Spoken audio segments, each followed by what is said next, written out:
அடடா தமிழா எடடா படை நீ அடிமை விலங்கை உடைத்தெறி இடடா ஆணை கொடடா செந்நீர் இனத்தை காப்போம் நாள்குறி நடடா களத்தே எடடா கைவாள் நடவுன் பகைவன் தலைபறி தொடடா போரை விடடா கணைகள் சுடடா எழட்டும் தீப்பொறி நீ சுடடா எழட்டும் தீப்பொறி. தாய் தமிழர் கட்சி நடத்துகிற இந்த நிகழ்ச்சியின் தலைவர் இனிய நண்பர் பாண்டியன் அவர்களே, எனக்கு முன்னாலே கொட்டி முழக்கி இருக்கிற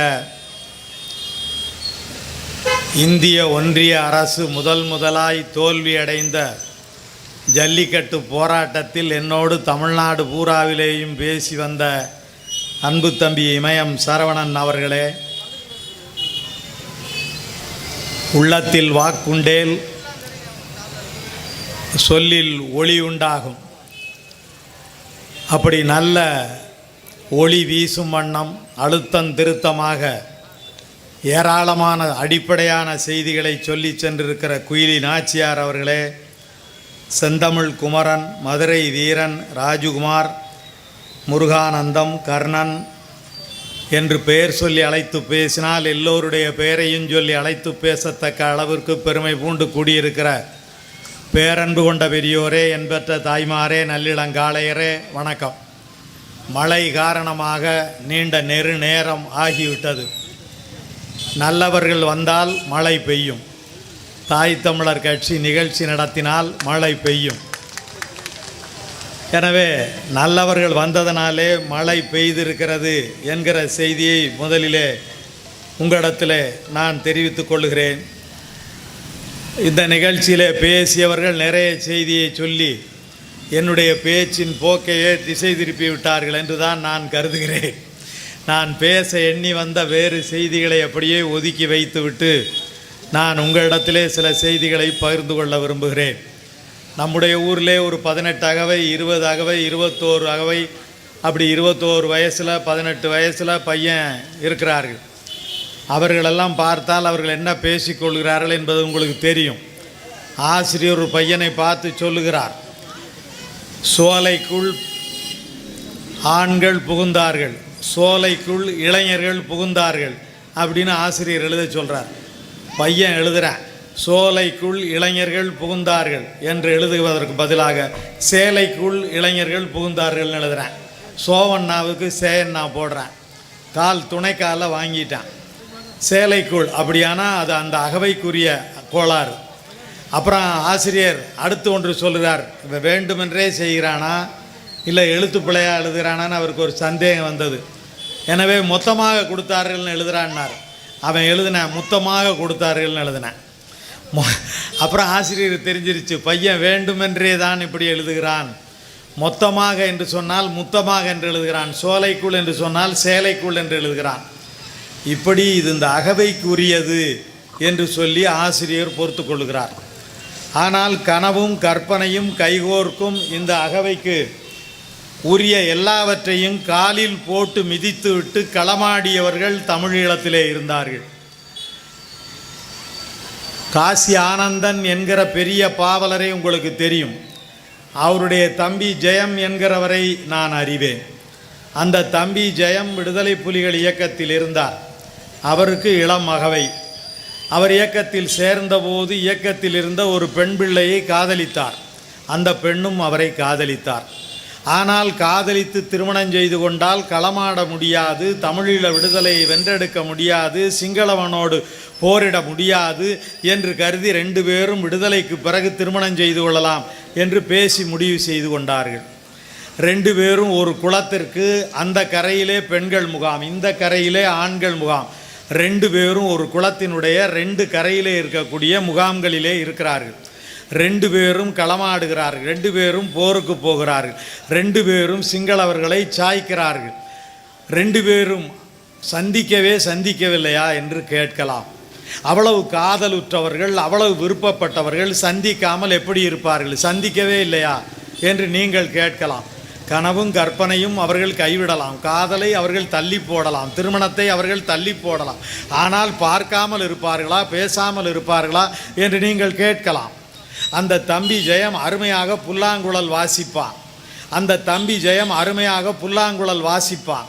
குளத்தின் அக்கறையில் அவன் நின்றால் அவன் உருவம் இவளுக்கு தெரியாது.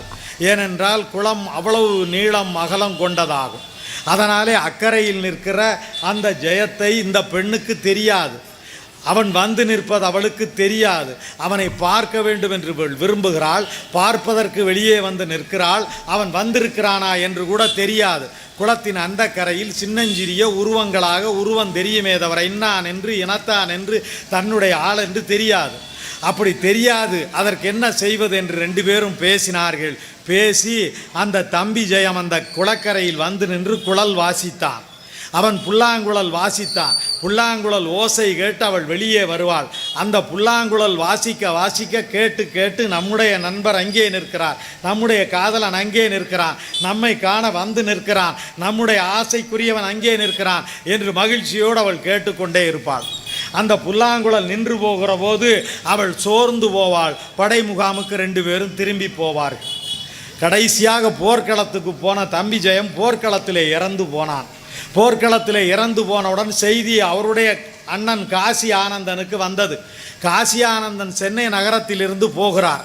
காசி ஆனந்தன் இங்கே இருந்து போவதற்குள்ளாக அவரை கொண்டு போய் அடக்கம் செய்து புதை மேடை கட்டி கொண்டிருக்கிறார்கள். புதை மேடை சமாதி கட்டி கொண்டிருக்கிறார்கள். தம்பி ஜெயம் அடக்கம் செய்யப்பட்டு புதை மேடை கட்டப்பட்டு கொண்டிருக்கிறது.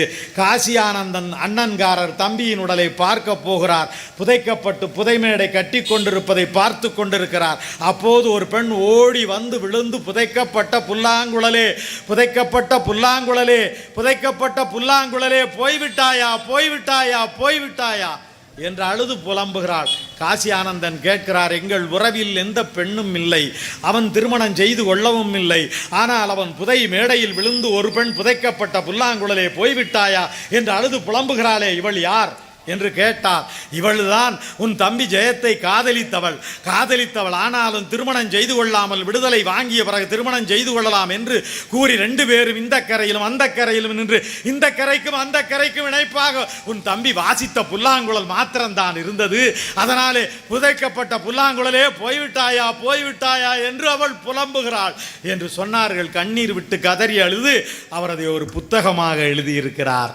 கனவும் கற்பனையும், இளமை கனவும் கற்பனையும், காதல் கனவும் கற்பனையும் காலில் போட்டு மிதிக்கப்பட்டு அவர்கள் களமாடியதாலே இன்றைக்கு என்ன நடந்திருக்கிறது தெரியுமா? தோற்று போனார்கள் என்று நீங்கள் எண்ண வேண்டிய தேவையில்லை. உலகம் பூராவும் படை இருக்கிறது. ஒவ்வொரு நாட்டுக்கும் ஒரு படை இருக்கிறது. அந்த படைக்கு பாடம் நடத்தப்படுகிறது. அந்த படைகள் பாடம் படிக்கிறார்கள். அந்த படைகளுக்கு தமிழீழ விடுதலை புலிப்படை நடத்திய போர்க்களம் பாடமாய் நடத்தப்பட்டு கொண்டிருக்கிறது. தெரியுமா உங்களுக்கு? ஒரு பாடம் நடக்கிறது. அந்த பாடம் படமாய் நடக்கிறது. திரையில் படம் வருகிறது. இங்கே இருந்து போகிறார்கள், களத்தில் நிற்கிறார்கள். தோழர்களே தெரிந்து கொள்ளுங்கள், நேற்றை காக்கப்படேக்கா தைனை மூட்டாக்கப்படேக்கா பாயே மூட் என்று குடலை புழுங்கி வாய் வழியாய் வெளியே போடுவது போல கட்டளை சொற்கள் இந்த மண்ணில். அப்புறம் லெஃப்ட் ரைட் என்று ஆங்கிலத்திலே கட்டளை சொற்கள். ஆனால் என் தமிழிலே கட்டளை சொல் இல்லை. என் தமிழிலே ஒரு படைக்கு கட்டளை சொல் இல்லை. பாவாணர் எழுதினார், இடம்பலம் என்று பாவாணர் எழுதினார். லெஃப்ட் ரைட் இடம்பலம் என்று எழுதினார். அப்படி எங்கேயாவது ஒரு படைக்கு கட்டளை சொல் பிறப்பிக்கப்படுமா என்று பார்த்து கிடந்தேனே. உலகம் இப்போது பாடம் படிக்கிறதே. ஒரு போர்க்காட்சியை படமாய் திரையிட்டு பாடம் படிக்கிறதே. அந்த போர்க்காட்சியில் பெண்கள் அணிவகுத்து நிற்கிறார்கள். கட்டளை சொற்கள் இடம்பலம் என்று அந்த பெண்கள் கட்டளை சொல் முழங்குகிறார்கள். அவர்கள் படை நடக்கிறது. எதிரிகளை சுட்டு தூளாக்குகிறார்கள். எதிரியில் நிற்கிற ஆண்கள் படையை சுட்டு நொறுக்குகிறார்கள். அவர்கள் பயந்து ஓடுகிறார்கள். ஓடுறாண்டி ஒருதனை விடாம சுடுங்கோடி, ஓடுறாண்டி ஒருதனை விடாம சுடுங்கோடி என்று சொல்லி அந்த தளபதி மீண்டும் கட்டளை இடுகிறார். அவர்கள் சுட்டு தள்ளுகிறார்கள். மிக குறைவான எண்ணிக்கையில் உள்ள பெண்கள் நிறைவான எண்ணிக்கையில் உள்ள சிங்கள பட்டாளத்தை சுக்குநூறாக்குகிற காட்சி உலகம் பாடம் படித்து கொண்டிருக்கிறது. உலகம் இப்போது படம் போட்டு பார்த்து பாடம் படித்து கொண்டிருக்கிறது. ஆம், பெண்களை புலவர்கள் மின்னன மானன மீனென சொன்னார்கள். அவர்களை புலியென ஆக்கி காட்டினான் தம்பி பிரபாகரன். அவர்களை புலியென ஆக்கி காட்டினான். அன்றைக்கு திணைப்புணம் காப்பதற்கு பெண்கள் போனார்கள். கல்லெல்லாம் எரிந்து தீர்ந்து போனது. தீர்ந்து போன பிறகு வந்த விலங்குகளை விரட்டுவதற்கு அவள் குண்டலத்தை கலட்டி வீசினாளாம். குண்டலம் கலட்டி வீசினால் காட்டில் அன்றைக்கு தமிழச்சி. ஆனால் குண்டுகள் வீசி நாட்டை காப்பதற்கு களமாடினால் இன்றைக்கு தமிழச்சி. தம்பி பிரபாகரனுடைய படை, தம்பி பிரபாகரனுடைய படை. ஆனால் தோல்வி வெற்றி உலகத்தில் எல்லாருக்கும் இயல்புதான். அது தோற்பது பற்றியெல்லாம் எங்களுக்கு கவலை இல்லை. நம்முடைய குயிலி சொன்னாரே, ஒரு நாட்டை அவர் ஆண்டார். குமுதம் 60 வாரம் போட்டது, குமுதம் போட்டது. தம்பி பிரபாகரன் விடுதலை செய்து தமிழீழம் என்று அவர் எதை சொன்னாரோ அதில் 170% மண்ணை விடுதலை செய்து அதில் ஒரு அரசு நடத்துகிறார். அந்த அரசு வங்கி நடத்துகிறது, அந்த அரசு நீதிமன்றம் நடத்துகிறது, அந்த அரசு காவல்துறை நடத்துகிறது, அந்த அரசு நிதித்துறை நடத்துகிறது, அந்த அரசு வணிகம் நடத்துகிறது. அந்த அரசுக்கு 400 கப்பல்கள் ஓடுகின்றன. அந்த அரசுக்கு 400 கப்பல்கள் ஓடுகின்றன என்று குமுதம் எழுதியது. அந்த அரசினுடைய உளவு பிரிவு கண்டுபிடித்த அந்த பயிர்களெல்லாம் மிக வியப்பானவை. நம்முடைய ஊரில் நாவல் மரம் பழுக்கும், நாவல் மரம் பழுக்கும், அங்கே நாவல் செடி பழுக்கும், நாவல் செடியிலேயே பழுக்கும். அந்த ஊரில் நாவல் துவர்ப்பாகவும் இருக்கும், அந்த ஊரில் நாவல் இனிப்பாகவும் இருக்கும். அந்த ஊரில் பப்பாளி மரத்தில் பப்பாளி ஒரு 6 அடி உயரமான மரத்தில் இங்கே பழுப்பது போலில்லை. பப்பாளி 2.5 அடி உயரத்தில் பழுக்கும், பப்பாளி மரம் 2.5 அடி உயரத்தில் பழுக்கும். அப்படி உளவு கண்டுபிடிக்கிறவர்களுக்கு பரிசு கொடுப்பார்கள், அவர்களை சிறப்பிப்பார்கள். ராஜீவ்காந்தி கொலை வழக்கில் அநியாயமாய் சேர்க்கப்பட்ட புதுக்கோட்டை சீமையிலே பிறந்த இரும்பொறை அங்கே உளவு பிரிவில் வேலை செய்தவர். அங்கே இருக்கிற மண்ணை எடுத்து வந்து குடுமியாமலை பண்ணையில் அந்த மண்ணில் என்ன விளையும் என்று ஆய்வு சொல்லுகிற வேலையை செய்து கொண்டிருந்தவர்.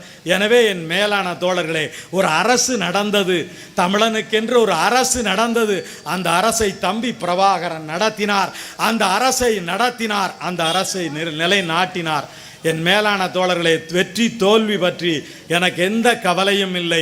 மீண்டும் வெற்றி வரும், மீண்டும் வெற்றி வரும். இதைவிட பெரிய வெற்றி எல்லாம் வரும்.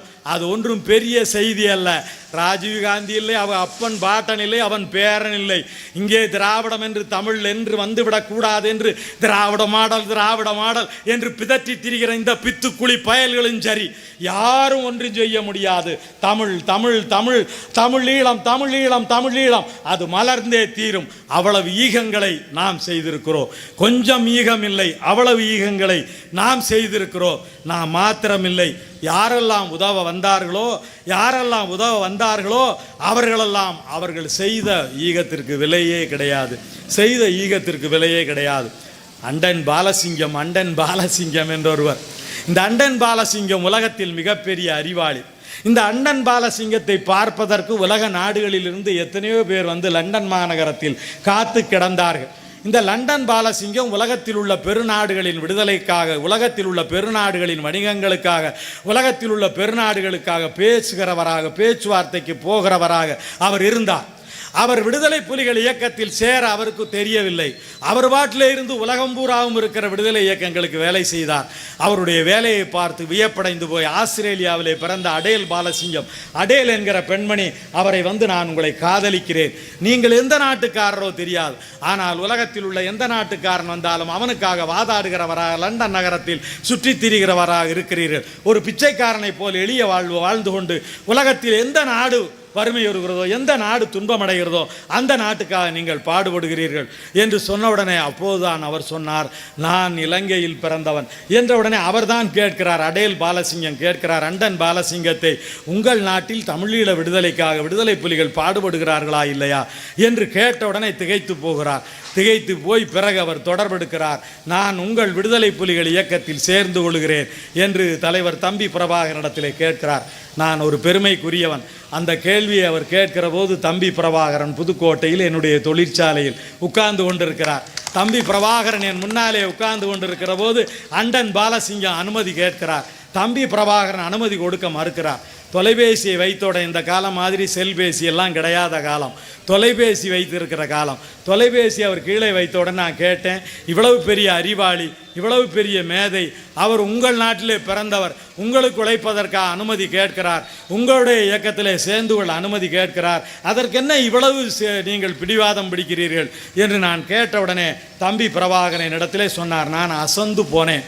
நான் தம்பி பிரபாகரனை குறைவாக மதித்திருந்த நேரம், அவரிடத்திலே இவ்வளவு பெரிய அறிவெல்லாம் இருக்கும் என்று நான் கருதாத நேரம், அவர் என்னிடத்திலே சொன்னார், அண்ணா இவர் எங்கள் நாட்டுக்காரர் தான், ஆனால் இவர் ஒரு துணைவியார் இவர் கூட இருக்கிறார், இவர் திருமணம் ஆனவர், இவருடைய துணைவியார் அடேல் பாலசிங்கம் என்கிறவர் ஆஸ்திரேலியாவிலே பிறந்தவர், இருந்தால் இருந்து விட்டு போகிறாரு என்று நான் சொன்னேன். அவர் சொன்னார், ஆஸ்திரேலியாவில் பிறந்த ஒரு பெண்ணை இவ்வளவு கருப்பான, நீங்கள் பாலசிங்கத்தை பார்த்திருப்பீர்கள், பார்த்தாலே சகிக்காது, அப்படிப்பட்டவருக்கு இவ்வளவு அழகான பெண்ணை அவள் எப்படி காதலித்து திருமணம் செய்து கொடுத்திருப்பாள். எனவே சிஐஏ போன்ற உளவு நிறுவனங்கள் இவருக்கு கூட்டி விட்டிருக்கலாம். அதனாலே நான் இவரை இயக்கத்தில் சேர்த்தால் இயக்கத்தினுடைய செய்திகள் போய் சேர்ந்து விடும். எனவே வேறு நாட்டுக்காரியை திருமணம் செய்து கொண்டிருக்கிற இவரை நான் இயக்கத்தில் சேர்க்க முடியாது என்று சொன்னார். எனக்கு தூக்கி வாரி போட்டது.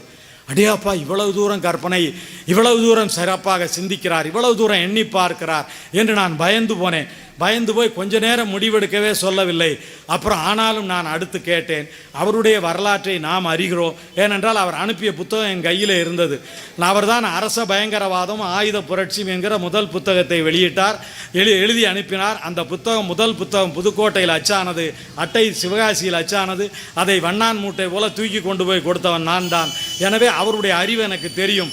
அதனாலே நான் சொன்னேன், இவ்வளவு பெரிய மேதை உங்களிடத்திலே விண்ணப்பிக்கிறார், நீங்கள் சின்ன பிள்ளை, இப்படியெல்லாம் சொல்லக்கூடாது என்று நான் மறுபடி கேட்டேன்.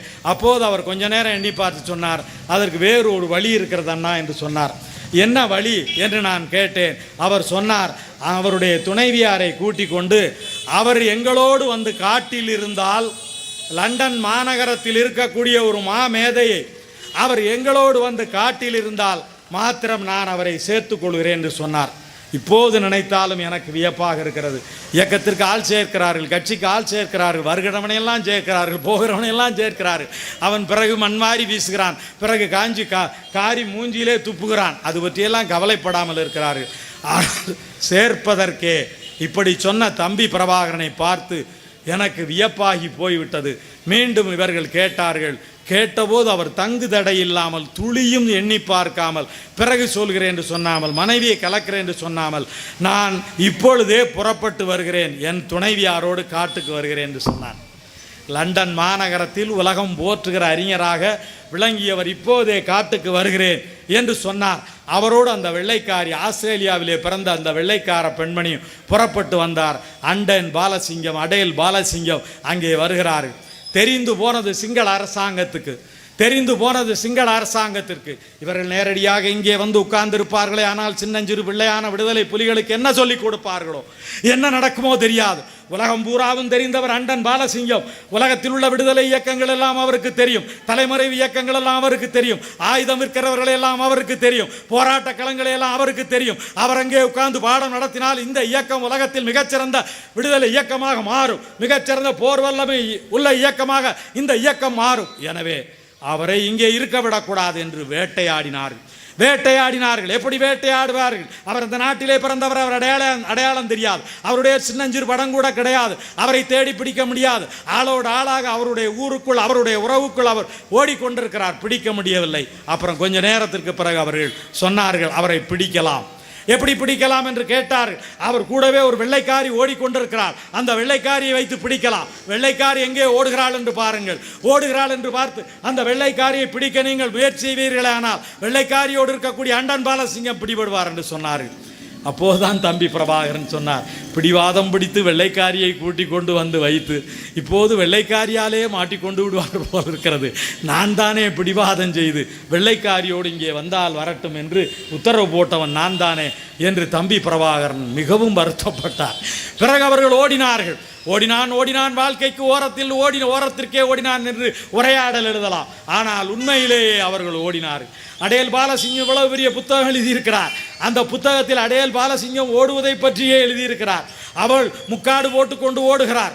ஏனென்றால் அவள் வெள்ளைக்காரி, பார்த்தாலே உருவம் தெரிகிறது, தலைமுடியெல்லாம் செம்பட்டையா இருக்கிறது. இதை பார்த்து இவள் வெள்ளைக்காரி, வெள்ளை உருவம், வெள்ளைக்காரி, செம்பட்டை தலை, ஓடிக்கொண்டிருக்கிறார் என்று காட்டி கொடுத்து விடுவார்கள் என்று பயப்படுகிறார்.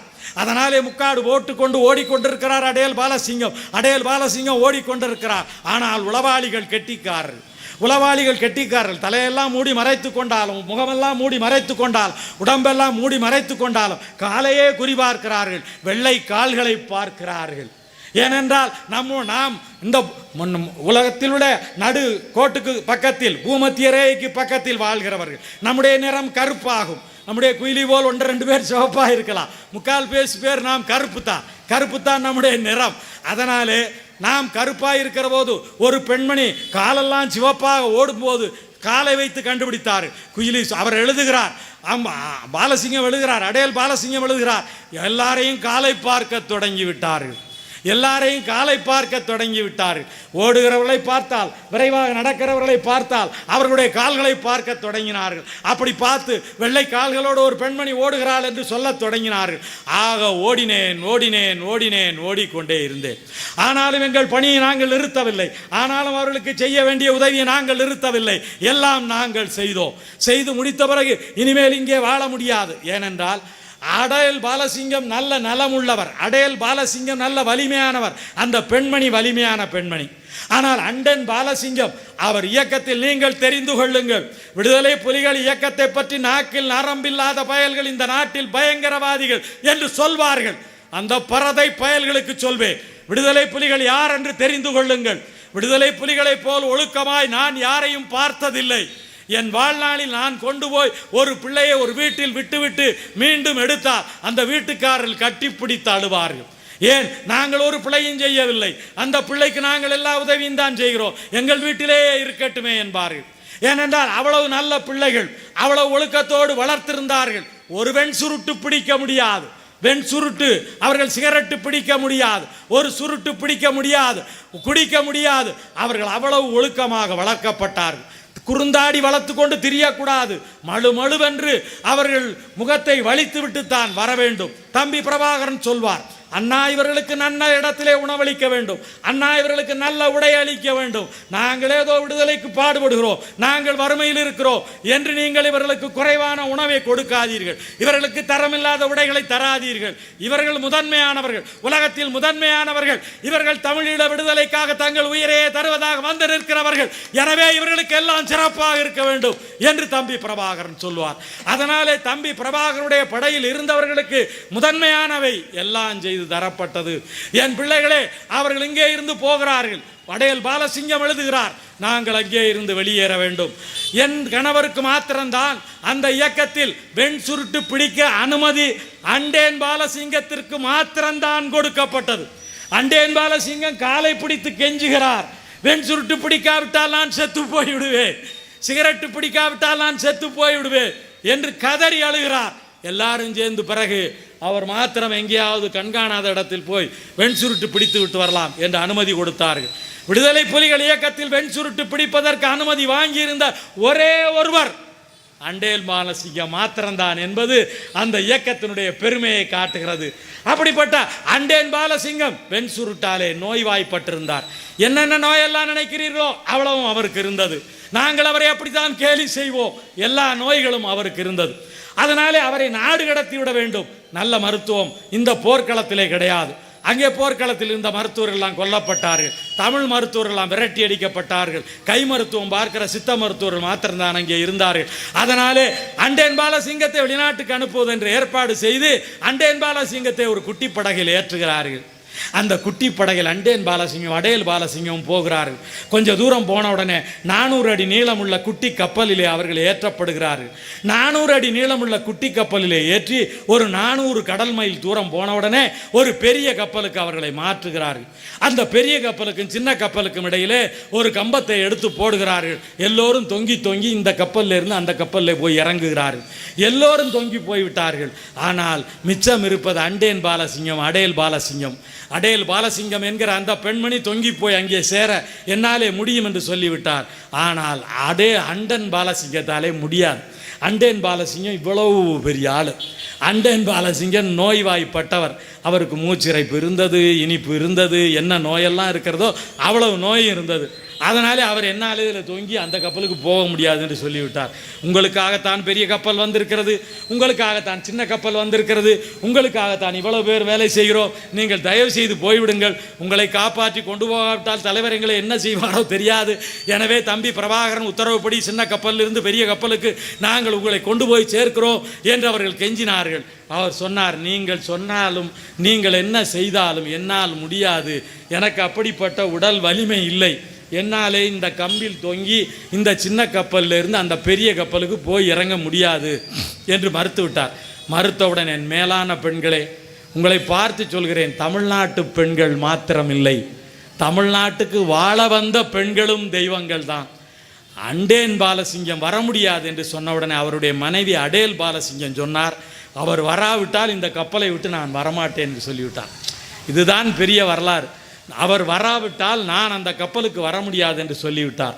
இவர்கள் தலையை கிழித்து கொண்டு நிற்கிறார்கள்.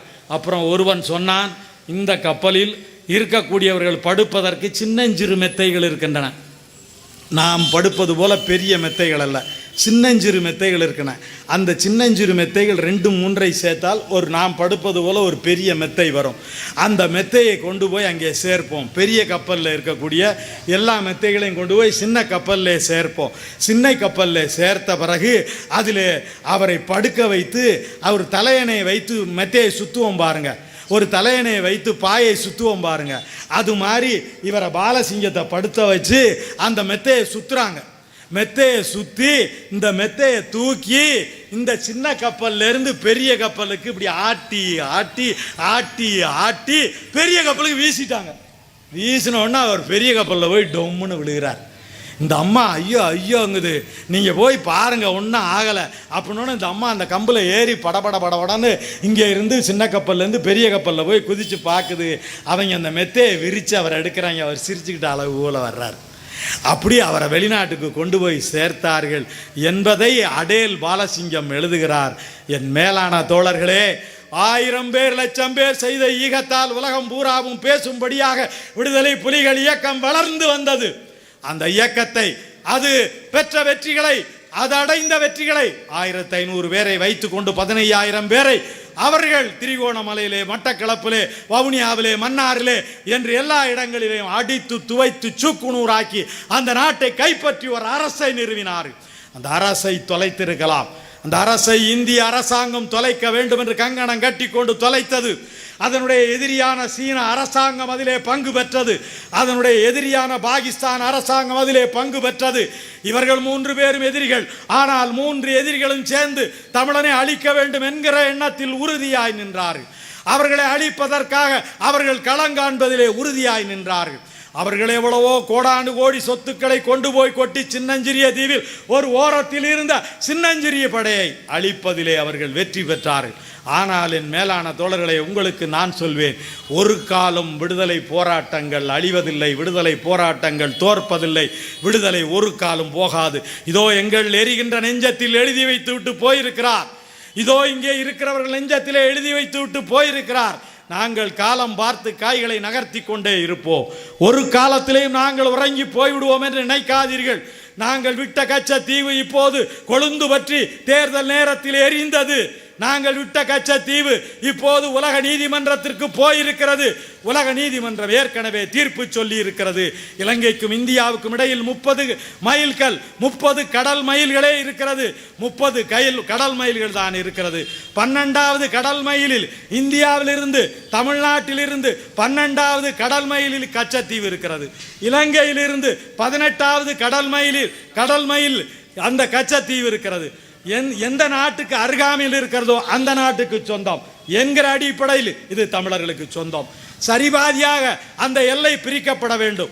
சுருங்கிய எல்லை 2ஆக சரியாக பிரிக்கப்பட வேண்டும் என்று கடல்சார் நீதிமன்றங்கள் தீர்ப்பு சொல்லி இருக்கின்றன. அப்படியானால் 30 கடல் மைல் இருக்கக்கூடிய தமிழ்நாட்டுக்கும் இலங்கைக்கும் இருக்கக்கூடிய 30 கடல் மைல் இங்கே 15 அங்கே 15ஆக பிரிந்தால் 12வது கடல் மைல் இருக்கக்கூடிய கச்சத்தீவு எங்களுக்கு சொந்தம். ராமநாதபுரம் மன்னருக்கு அது சொந்தம். திருவாடானை நம்புதாளை சீனி குப்பன் கட்டிய கோயில் அங்கே இருக்கிறது. இதோ தங்கச்சி மடத்திலிருந்து போன பாதிரியார் ஆவணங்களை வைத்திருக்கிறார். தமிழனுக்கு சொந்தம் என்ற ஆவணங்கள் ஒரு 250 ஆண்டுகளுக்கு மேலாக இருக்கின்றன. ஆவணப்படியும் சரி, கடல்சார் நீதி உயிர் பெற்றெழுந்திருப்பது போல் எங்கள் தமிழீழம் மீண்டும் உயிர் பெற்றெழும். அப்படி எழுவதற்கு உங்களை ஆயுதம் தூக்க நான் சொல்லவில்லை. அப்படி எழுவதற்கு உங்களை போராட்ட களத்திற்கு நான் அழைக்கவில்லை. அப்படி எழுவதற்கு என் பெற்ற தாய்மாரே, நீங்கள் செய்ய வேண்டிய ஒன்றை, அதைத்தான் முழுமையாய் சொல்ல வந்தேன். நீங்கள் செய்ய வேண்டிய ஒன்றை மாத்திரம் சொல்லி நான் இந்த கூட்டத்தை நிறைவு செய்ய இருக்கிறேன். எனவே நீங்கள் செய்ய வேண்டிய ஒன்றை மாத்திரம் சொல்லுகிறேன். தமிழ்நாட்டில் பிள்ளைகளுக்கு நல்ல தமிழில் பெயர் வையுங்கள். இதோ இந்த பரம்புக்குடியில் அந்த காலத்தில் நான் பள்ளிக்கூடத்தில் நடைபெற்ற உலக தமிழ் கழக மாநாட்டில் பேசியதிலிருந்து பேசி வருகிறேன். அன்றைக்கு பாவாணரும் பெருஞ்சித்திரனாரும் இந்த ஊரில் நடத்திய கூட்டத்தில் இருந்து பேசி வருகிறேன். அதற்கு பிறகு ஒரு 50 கூட்டங்களிலேயாவது நான் பரம்புக்குடியிலே பேசியிருப்பேன். அதிலே தமிழிலே பெயர் வைக்க சொன்னேன். அதிலே தமிழிலே பெயர் வைக்க சொல்லி பேசியிருக்கிறேன். தமிழ் வழிக்கல் என் பிள்ளைகள் 4 பேருக்கும் நம்முடைய குயிலியார் பேசியபோது எனக்கு மகிழ்ச்சியாக இருந்தது. நான் சின்ன பிள்ளையாக இருக்கிற போது சொல்வேன், 4 பிள்ளை பெறுவேன் சொன்னோன்னே சிரிப்பார்கள். அப்படியெல்லாம் பெறக்கூடாது என்று சொல்வார்கள். எனக்கு 4 பிள்ளைகள், 4 பையன்கள், 4 பேருக்கு நல்ல தமிழில் பெயர் வைத்திருக்கிறேன். நீங்கள்லாம் நினைக்கிறீங்களே ஏதோ வடமொழி சேர்ந்து பெயர் வைத்தால் அவனெல்லாம் பெரிதாக பிடுங்கி கொண்டு வந்து விடுவான் என்று. என் மூத்த பையனுக்கு புகழேந்தி என்று பெயர், 2வது தமிழ்நாடன், 3வது அருளாளன், 4வது இளையமருது. 4 பேரும் கொடி கட்டி பறக்கிறார்கள். எங்கள் ஊரில் என் பிள்ளைகளுக்கு இணையாக, நான் பெருமையாக சொல்லிக் கொள்கிறேன், என் பிள்ளைகளுக்கு இணையாக சிறந்த பிள்ளைகள் இல்லை என்று சொல்லும் வண்ணம் அவர்கள் வளர்ந்திருக்கிறார்கள், நான் வளர்த்திருக்கிறேன். எனவே தமிழிலே பெயர் வைக்க சொன்னேன். உங்களை போர்க்களத்துக்கு அழைக்கவில்லை. உங்கள் பிள்ளைகளுக்கு ஒழுங்காக தமிழில் பெயர் வையுங்கள். தமிழில் பெயர் வைத்தால்தான் நீங்கள் தமிழன் என்ற அடையாளம் தெரியும். தமிழில் பெயர் வையுங்கள். எண்கணிதப்படி வைக்கணும்னா தமிழில் 50,000 பேர் புத்தகம் போட்டு புத்தகம் நான் வச்சுருக்கிறேன். 50,000 பேர் இணையத்தில் விடுதலை புலிகளை ஏற்றியிருக்கிறார்கள். அதெல்லாம் பார்த்து அதில் எண்கணிதம், அதில் நியூமராலஜி பார்க்க சொல்லி தமிழிலே பெயர் வையுங்கள். உங்கள் பிள்ளைகளை தமிழ் வழியிலே படிக்க வையுங்கள். என்னையா தமிழ் வழியிலே படிக்க வைக்கலாமா? என் 4 பிள்ளைகளையும் தமிழ் வழியிலே தான் படிக்க வைத்தேன். அப்படியான நம்ம வசதி இல்லை போல் இருக்கு ஐயா என்று நீங்கள் கருதக்கூடாது. என்னிடத்திலே 4 மகிழுந்துகள் இருக்கிறது, 4 சரக்குந்துகள் இருக்கிறது, 9 2 சக்கர வண்டிகள் இருக்கிறது, 8 தொழில்கள் இருக்கிறது. லட்சக்கணக்கான ரூபாய்க்கு நாள்தோறும் காசோலையில் கையெழுத்து போடுகிறேன். என் பிள்ளைகளை தமிழ் வழியிலே படிக்க வைத்தேன். உங்களுக்கு தெரிந்து கொள்ளுங்கள், பரமக்குடியில் பலமுறை சொன்னேன், மீண்டும் சொல்வேன். என் கடைசி பிள்ளை தமிழ் வழியில் பொறியாளர், இன்ஜினியர் தமிழ் வழியிலே படித்திருக்கிறார். இன்ஜினியர் தமிழ் வழியிலே படித்தால் அவரோடு படித்த 20 பேரில் 19 பேருக்கும் வேலை கிடைத்து விட்டது. அவரோடு தமிழ் வழியில் படித்த 19 பேருக்கு வேலை கிடைத்து விட்டது. இவருக்கும் கிடைக்கும். இவர் தொழில் செய்வதற்காக வேலைக்கு போகவில்லை. அதனாலே தமிழ் வழியிலே பிள்ளைகளை படிக்க வைங்கள். இதெல்லாம் சொல்லியிருக்கிறேன். ஆனால் ஒன்றை நான் இப்போது போராடி வென்றிருக்கிறேன். நம்முடைய இமயம் சரவணன் அதைத்தான் சொல்ல போகிறார் என்று கருதினேன். என் சொந்த ஊரில் நாட்டுக்கோட்டை நகரத்தார்கள், அவர்கள் அந்த ஐதீகத்திலே ரொம்ப ஆழ்ந்து போனவர்கள். அவர்கள் கோயிலே வடமொழியைத்தான் கட்டி அழுவார்கள். அவர்கள் கொட்டி கொடுப்பார்கள், ஆரியர்களுக்கு கொட்டி கொடுப்பார்கள். அப்படிப்பட்டவருடைய கோயிலில் தமிழில் குடமுழுக்க நடத்துகிற வேலையை நான் மிகப்பெரிய போராட்டம் தொடர்ந்து நடத்தி நான் வெற்றியாக இப்போது முடித்திருக்கிறேன். இப்போது அதனால் அதை மாத்திரம் உங்களிடத்தில் சொல்லி நான் நிறைவு செய்வேன். அப்படியானால் ஐயா, அந்த வடமொழி தேவமொழி என்கிறார்களே, அந்த வடமொழி தேவமொழி என்கிறார்களே, பாவாணர் ஐயா இடத்துல அந்த காலத்தில் கேட்டான், வடமொழி தேவமொழியான்னு. வடமொழி தேவமொழியும் இல்லை, தேவையான மொழியும் இல்லை. வடமொழி தேவ மொழியும் இல்லை, அது தேவையான மொழியும் இல்லை என்று அவர்கள் சொன்னார்கள். நான் இப்போது உங்களை பார்த்து கேட்கிறேன், இந்த ஆங்கிலம் ஆங்கிலம் என்று அந்த ஆங்கிலத்தை உங்கள் மூளையில் தூக்கி கொண்டு திரிகிறீர்களோ, எந்த ஆங்கிலம் உயர்வென்று நீங்கள் கருதுகிறீர்களோ அவர்களை கேளுங்கள். அவர்களுடைய ஆங்கில நாட்டில், அவருடைய வெள்ளைக்கார நாட்டில் அவர்கள் இயேசு கிறிஸ்துவுக்கு முன்னால் ஆங்கில மொழியிலே வழிபாடு செய்தார்களா? இல்லை. ஆங்கிலம் என்பது வழிபாட்டிற்குரிய மொழியாக இல்லை.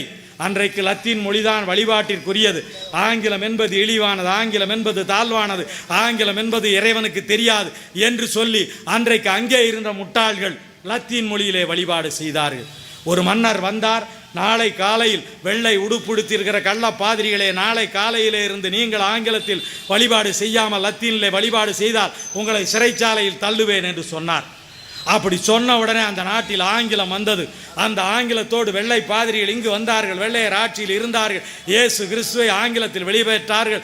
அவர்கள் ஆப்பம் ஆப்பம் கொடுத்து ஆமன் சொல்ல சொன்னார்கள். இப்போது அதே கிறிஸ்தவ தேவாலயங்களில் தமிழில் வழிபாடு நடக்கிறதா இல்லையா? லத்தீன் தான் இயேசுவுக்கு புரியும் என்று சொன்னவர்கள், ஆங்கிலம் தான் இயேசுவுக்கு புரியும் என்று சொன்னவர்கள் இன்றைக்கு தமிழிலே வழிபாடு செய்கிறார்களா இல்லையா? பரலோகத்தில் உள்ள பரமண்டலத்தில் ஆள்கிற பரம பிதாவாகிய கர்த்தருக்கு தமிழ் புரிகிறதா இல்லையா? அந்த கடவுளுக்கு புரிகிற போது உங்கள் சொந்த கடவுளுக்கு மாத்திரம் ஏன் புரியாது என்று எனக்கு சொல்லுங்கள். இஸ்லாமியர்களை பார்த்து கேட்பேன், நீங்கள் அரபு மொழியிலும் உருது மொழியிலும் வழிபாடு செய்து கொண்டு திரிகிறீர்களே, அது உங்களுக்கு விளங்குகிறதா? ஆனால் எங்கள் நாகை அனீபா பாடுவார், அவர் பாடுவார், அப்படி இறைவனிடம் கையேந்துங்கள், அவர் இல்லை என்று சொல்வதில்லை என்று பாடுவார். நான் கேட்கிறேன், உள்ளே ஓதப்பட்ட அரபு, உள்ளே ஓதப்பட்ட உருது உனக்கு விளங்கியதா? இறைவனிடம் கையேந்துங்கள், அவர் இல்லை என்று சொல்வதில்லை என்பது உங்களுக்கு விளங்கியதா இல்லையா என்று எனக்கு சொல்லுங்கள். நீங்கள் சொல்லுவதெல்லாம் போய் சேராது என்கிறான். நான் பழனி மலைக்கு 10 நாளைக்கு முன்னாலே போய் பார்த்தேன். ஒரு தாய், அவள் ஏற்கனவே கூனி குறுகி போய் இருக்கிறாள். கீழே இருந்து ஒவ்வொரு படியாய் ஒவ்வொரு சூடம் வைத்து ஒவ்வொரு சூடத்தை ஏற்றிக்கொண்டே போகிறாள். படிக்கு படி சூடமேற்றி போகிறாளே கூணல் கிளவி, அவளுடைய குரல் இறைவன் காதில் விடுமா விழாதா என்று எனக்கு நீங்கள் சொல்லுங்கள். படிக்கு படி பொட்டு வைத்து படிக்கு படி சந்தனம் வைத்து ஒரு பெண் இங்கே இருந்து வேண்டுதலோடு போய் கொண்டிருக்கிறாளே, அவளுக்கு அந்த முருகனுக்கு கேட்குமா கேட்காதா? உங்கள் அம்மன் கோயில் கொதிக்கிற வெயிலில் காலில் செருப்பில்லாமல் ஆடிக்கொண்டு பாடிக்கொண்டு போகிறார்களே, அவர்களுடைய வேண்டுதல் அம்மனுக்கு கேட்குமா கேட்காதா? அந்த அம்மன் கோயிலுக்கு முன்னால் வளர்க்கப்பட்ட நெருப்பில் அக்கினியில் இறங்கி ஆடிக்கொண்டு போகிறார்களே, அவருடைய குரல் கேட்குமா கேட்காதா?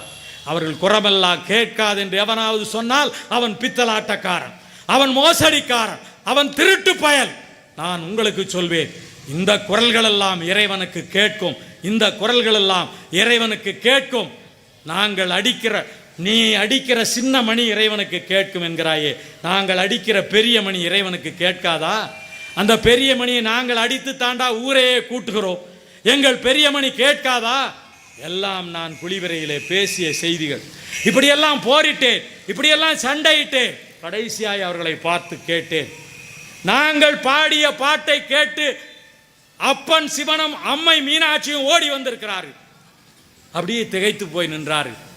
எங்கள் குமரகுருவர் மீனாட்சி அம்மன் கோயிலில் போய் உட்கார்ந்து மீனாட்சி அம்மையை பிள்ளையாய் உருவகித்து மீனாட்சி அம்மை பிள்ளை தமிழை பாடுகிறார். உள்ளே இருக்கிறவன் ஓடி வந்து கட்டி பிடித்து கூட்டி கொண்டு போய் மீனாட்சி அம்மை இடத்துல விட்டுருக்கலாம், அவன் உள்ள விடவே இல்லை. அவர் பாடுகிறார், மீண்டும் பாடுகிறார், குமரகுருவரர் பாடுகிறார், மீனாட்சி அம்மை பிள்ளை தமிழை பாடுகிறார். மீனாட்சி அம்மை எழுந்து ஒரு பிள்ளையாய் ஓடி வந்து குமரகுருவர் மடியில் உட்கார்ந்து கேட்டார். மீனாட்சி அம்மை பிள்ளையாய் எழுந்து ஓடி வந்து குமரகுருவருடைய பிள்ளை தமிழை கேட்டார். அப்ப சிவன் எப்படி? சிவனை பார்த்து அப்பர் பாடினார், அப்பர் ஓடினார். கைலாயத்திற்கே போய் சிவனை பார்க்கிறேன், கண்ட பயல்கள் என்னை கருவறைக்குள் விடமாட்டேன் என்கிறார். கைலாயத்திற்கு போய் சிவனை பார்க்க போகிறேன் என்று போனார். நடந்து போனார். தள்ளாத வயதில் அவர் நடந்தார். சிவன் எதிரே வந்து சொன்னார், ஐயா, நீ நாள்தோறும் பாடிய பாட்டெல்லாம் கேட்டிருக்கிறேன், நீ நடந்து வரக்கூடாது, நான் தான் உன்னை சந்திக்க வேண்டும் என்று சொல்லி அவர் எதிரே போய் சந்திக்கிறார். அவர் சந்தித்த இடம்தான் ஐயாரப்பர் சந்நிதி. திருவையாறு கோயிலில் அப்பருக்கு சந்நிதி இருக்கு. எந்த வடமொழி பாடியவனுக்காவது எங்கேயாவது சன்னதி இருக்கிறதா? வடமொழியிலே பாடியவனுக்கு எங்கேயாவது சன்னதி இருக்கிறதா? தமிழிலே பாடினால் இறைவன் ஓடி வருவான், தமிழிலே பாடினால் மீனாட்சி அம்மை ஓடி வருவார். அதெல்லாம் சரி, தமிழிலே பாடினால் கருவறைக்குள்ளே போக முடியவில்லை என்று நீங்கள் கேட்கலாம். கோயிலில் பெரியது ஆவுடையார் கோயில் புதுக்கோட்டை மாவட்டத்தில் இருக்கிறது. ஆவுடையார் கோயிலுக்குள் நீங்கள் போய் பாருங்கள், அப்பனும் அம்மையும் கருவறையில் உட்கார்ந்திருக்கிறார்கள். நடுவில் ஒருவர் உட்கார்ந்திருக்கிறார். யார் இது என்று கேட்டால் அவர்தான் மாணிக்க வாசகர். அப்பனுக்கும் அம்மைக்கும் நடுவிலே அவர் உட்கார்ந்திருக்கிறார் கருவறைக்குள்ளே. வடமொழியில் பாடிய எவனையாவது தேரேற்றி இருக்கிறார்களோ? உங்கள் ஊரில் கோயிலில் திருவிழா நடக்கிறது, அந்த திருவிழாவிலே வடமொழியில் பாடிய எந்த பயலையாவது தேரில் ஏற்றி இருக்கிறார்களா? ஆவுடையார் கோயிலுக்கு போய் பாருங்கள். அங்கே ஆவுடையார் கோயிலில் மாணிக்க வாசகர் தான் தேரில் வருகிறார். அங்கே சிவனோ மீனாட்சியோ தேரில் வரவில்லை. ஆவுடையார் கோயில் தேரில் மாணிக்க வாசகரை வருகிறார். தென்னாடுடைய சிவனே போற்றி என்று பாடுகிறார். தென்னாடுடைய சிவனுக்கு வடமொழி எப்படியடா புரியும்? உன் வடமொழி அவருக்கு புரியாது, எங்கள் தமிழ் தான் அவருக்கு புரியும். எங்கள் தமிழ்தான் அவருக்கு புரியும். சங்கத்தில் உட்கார்ந்து, தமிழ் சங்கத்தில் உட்கார்ந்து நக்கீரரோடு சண்டை போட்டவர் சிவபெருமான். சிவபெருமான் பேசிய மொழி தமிழ். சிவபெருமானுடைய மகன் முருகன் அப்பனுக்கு செய்தி சொன்ன சுப்பன். சிவபெருமானுடைய மகன் முருகன் அப்பனுக்கு செய்தி சொன்ன சுப்பன். அவர் சிவபெருமானுக்கு தமிழிலே சொல்ல, சிவபெருமான் இந்த காது கேட்டு குளிர்ந்து நிறைந்து போனது, இந்த காதும் கேட்டு குளிரும்படியாக எனக்கு சொல் என்று சிவபெருமான் முருகனை கேட்டதாக செய்தி வருகிறது. அப்படியானால் சிவபெருமான் பேசிய மொழி தமிழ், சிவபெருமான் குடும்பத்தார் பேசிய மொழி தமிழ். அப்படிப்பட்ட தமிழ் அவனுக்கு புரியாது என்று எந்த பயலோ சொல்லுகிறார் என்றால் நீங்கள் கேட்கலாமா? என் மேலான தோழர்களே, இன்னும் நிறைய சொல்லலாம், நேரம் ஆகிவிட்டது. எனவே நான் போராடியது மாதிரி என்னுடைய குளிவிரை கோயிலில் குடமுழுக்கு தமிழில் நடைபெற வேண்டும் என்பதற்காக என்னை முழுமையாய் தந்து, ஏற்கனவே அழிந்ததெல்லாம் ஏராளம், ஏற்கனவே போனதெல்லாம் ஏராளம், ஆனாலும் தமிழ் என் நெஞ்சில் இருக்கிறது. எனக்கு 72 வயதாகிறது.